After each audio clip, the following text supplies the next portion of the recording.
When I first found out that Paul would return to the Pokemon anime, I was incredibly nervous. He's one of my favorite rivals, so the idea that the writers might tarnish his legacy had me sweating bullets. Fortunately, they put my worries to ease by giving him an incredible comeback. Even though I originally wanted him to be a competitor in the Masters 8, I couldn't be happier that the writers instead made him Ash's mentor.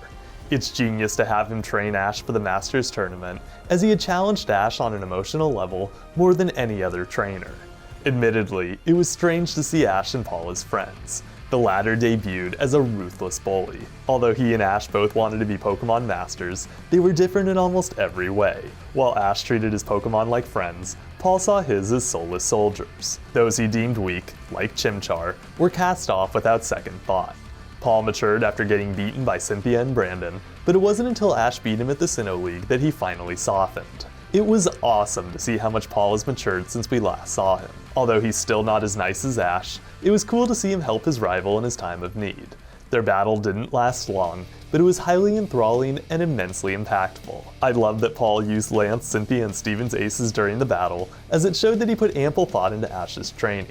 Honestly, it was touching to see how much he cared. I'm not mad that Paul didn't use his older Pokemon, as all three pseudo-legends did justice to his rep as a brawler. Thanks to their efforts, he felt every bit as tough as when we last saw him. One of the things I enjoyed most about the battle was how Paul thanked his Pokemon even when they lost. Previously, he only did this with Electivire. Offering thanks is certainly subtle, but it's very telling in how Ash helped Paul to understand the power of friendship. I also love that it was Gengar who secured the final victory in the best of 3. By having Paul lose to Gengar, the writers reinforced the notion that all Pokemon can be strong if given love, care, and proper guidance.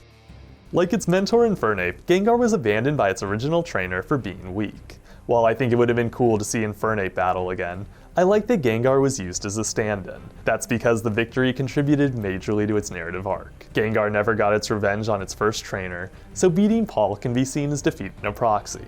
Regarding Infernape, I'm glad that the writers showed that he had forgiven Paul. Listening to Paul's orders shows that he's fully moved beyond his traumatic past. On Paul's end, offering Infernape his respect reveals that he's truly remorseful for his previous abuse. My biggest complaint about Paul's comeback is that I wish he would have come back as a Frontier Brain rather than as a gym leader. What would have been great about that is that it would have confirmed that he defeated Brandon. The other issue I have with Paul's new job is that I can't imagine him giving out badges to any trainer short of Alon or Tobias. Story-wise, I suspect that the writers made Paul a gym leader because they wanted to connect him to the rival from Red and Blue who took ownership of the Viridian Gym.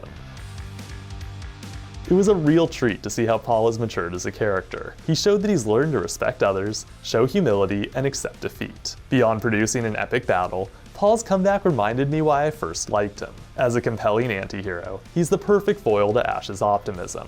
I'd love to see him return as a coach during the Masters tournament, but only time will tell if the writers intend to bring him back for anything more than a cameo. While I thought Paul's return was perfect, I'd love to hear what you think in the comments. My name's Professor Silver. Until next time, catch you later.